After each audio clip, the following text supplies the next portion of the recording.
Hello friends, ఎంతో రుచికరమైన meal maker కర్రీని ఎలా చేయాలో ఈ యొక్క వీడియోలో చూద్దాం. చూసారు కదా, గ్రేవీ కూడా చాలా బాగుంది, టేస్ట్ కూడా ఇంకా బాగుందండి. మరి ఈ యొక్క రెసిపీ కనుక మీరు ఒక్కసారి కనుక చేసుకున్నారంటే ఇంకా నాన్ వెజ్ని కూడా వదిలేస్తారండి, అంత టేస్ట్గా ఉంది. మరి ఈ యొక్క విధానం ఇప్పుడు ఎలా ఉందో చూసేద్దాం. నేను విజయాస్ కుకింగ్కు స్వాగతం. ఇవి సోయా బీన్ లేక మిల్ మేకర్ అని అంటారు కదండి, ఇవి వచ్చేసి నేను దాదాపుగా 125 గ్రాములు తీసుకున్నాను. వాటిని పొర్లే నీళ్ళల్లో వేసుకొని ఇలా ఒక 10 నిమిషాల సేపు ఉడకనివ్వాలి. ఇలా ఉడకనివ్వాలి, లేకపోతే ఒక అరగంట సేపు నానబెట్టుకున్నా సరిపోతుంది. ఇలా నేను ఉడికిన తర్వాత ఇవి క్వాంటిటీ వచ్చేసి డబల్ అయ్యాయి చూడండి. ఇప్పుడు వీటిని నీళ్ళల్లో నుంచి తీసి కొద్దిసేపు పక్కన ఉంచితే ఇవి అనేది కొంచెం చల్లారుతాయి. ఇలా చల్లారినప్పుడు వీటిల్లో ఉంటున్న నీరు మొత్తము పిండేసేయాలి, లేకపోతే కర్రీ అనేది కొంచెం స్మెల్ వస్తుంది. కాబట్టి దీంట్లో ఉన్న నీరన్నీ తప్పకుండా గట్టిగా పిండి వీటన్నింటినీ పక్కన ఉంచుకోండి. కొద్దిసేపు ఇవి చల్లారాలి. ఆలోపు ఒక కళాయి పెట్టుకొని దాంట్లో 1 స్పూన్ వరకు ఆయిల్ని వేసుకొని ఈ యొక్క మిల్ మేకర్ని వేసుకొని దాంట్లో ఫ్రై చేసుకోవాలి. మంచి కలర్ వచ్చేంత వరకుగా ఫ్రై చేసుకొని తీసి పక్కన ఉంచుకోండి. ఒక 4-5 నిమిషాలు ఫ్రై చేస్తే సరిపోతుంది.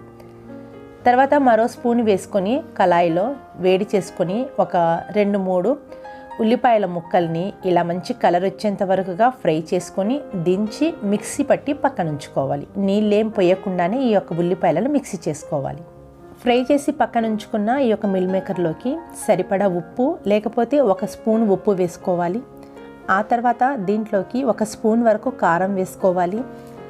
కొద్దిగా పసుపు వేసుకోవాలి. ఒక అర స్పూన్ అంత పసుపు వేస్తున్నాను. తర్వాత ఒక 2 స్పూన్ల వరకు ధనియాల పొడి అనేది వేసుకోవాలి. వీటన్నింటిని మనము ముందుగా మ్యారినేట్ చేసి కనుక పెట్టుకున్నామంటే మటన్ కర్రీలా టేస్ట్గా వస్తుంది. తర్వాత దీంట్లోకి ఫ్రెష్ పెరుగు అండి, 2 కప్పుల వరకు తీసుకుంటున్నాను. పెరుగును కొంచెం చిలికించి, అంటే పెరుగులో ఉండలు లేకుండా చూసుకుంటూ ఇలా చిలికించి వేసుకోవాలి. తర్వాత దీంట్లోకి వెల్లుల్లి పేస్ట్ వచ్చేసి 1 స్పూన్ వరకు వేసుకొని వీటన్నింటిని బాగా కలుపుకోవాలి. పెరుగు వచ్చేసి మీరు ఫ్రెష్ తీసుకుంటే కర్రీ కూడా చాలా టేస్ట్గా వస్తుంది. పులిసింది కనుక అయితే టేస్ట్ అనేది మారిపోతుంది. ఇలా బాగా వీటన్నింటినీ కలుపుకొని మూత పెట్టుకొని దాదాపుగా ఒక 15-20 నిమిషాల సేపు మనం వీటిని సైడ్కి ఉంచుకోవాలి. ఈలోపు మనకు అది అనేది జ్యూసీగా తయారవుతుంది. ఉల్లిపాయలు ఫ్రై చేయగా మిగిలిన ఆయిల్లో ఇంకొక స్పూన్ వరకు ఆయిల్ వేసుకొని 2 బిర్యానీ ఆకులు, ఆ తర్వాత దీంట్లోకి కొన్ని మసాలా దినుసులు అంటే మిరియాలు, లవంగ, దాల్చిన చెక్క, జీలకర్ర, 2-3 పచ్చిమిరపకాయలు ఇలా నూనెలో వేసుకొని కొంచెం ఫ్రై చేయాలి. తర్వాత దీంట్లోకి ఉల్లిపాయ పేస్ట్ ఉంటుంది మిక్సీ చేసింది, ఆ యొక్క పేస్ట్ వేసుకోవాలి. నేను కొంచెం బ్రౌన్ కలర్లో ఉల్లిపాయలు అనేది ఫ్రై చేశాను, ఎందుకంటే గ్రేవీ అనేది మనకు మంచి కలర్ వస్తుంది. తర్వాత దీంట్లోకి మ్యారినేట్ చేసి పెట్టుకున్న ఆ యొక్క మిల్ మేకర్ మిశ్రమాన్ని వేసుకోవాలి. పెరుగు వేసాం కాబట్టి బాగా కలుపుకోండి. పెరుగు అనేది ఉండలు లేకుండా చూసుకోండి. తర్వాత అదే బౌల్లోకి ఒక అర గ్లాస్ వరకు నీళ్లు పోసుకొని ఆ బౌల్లో నుంచి వేసుకున్నాను.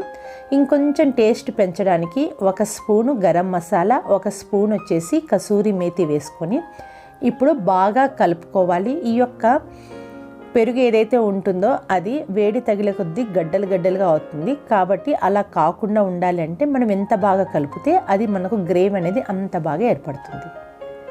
చూడండి, దాదాపుగా నేను 15 నిమిషాల సేపు ఒక 5 నిమిషాలు కలిపి మూత పెట్టుకున్నాను. మధ్యలో కలిపాను. ఇలా 15 నిమిషాలు లో మీడియం ఫ్లేమ్లో ఉడికించాను. తర్వాత నేను కొత్తిమీర కానీ కరివేపాకు కానీ వేసుకొని, నేను పచ్చి కరివేపాకు వేశానండి పై సైడ్ నుంచి. చూడండి, గ్రేవీ కూడా ఎంతో బాగుంది. ఇది రైస్లోకైనా సరే, మన రోటీస్లోకైనా సరే చాలా బాగుంటుందండి.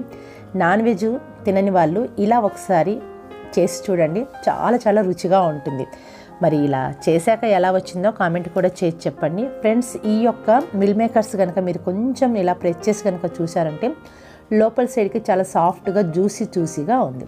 మరి ఇంకా వీడియోస్ చూడాలి అనుకుంటే సబ్స్క్రైబ్ చేసుకోనండి. ఈ వీడియో నచ్చితే లైక్, షేర్ చేయండి. Thank you, friends.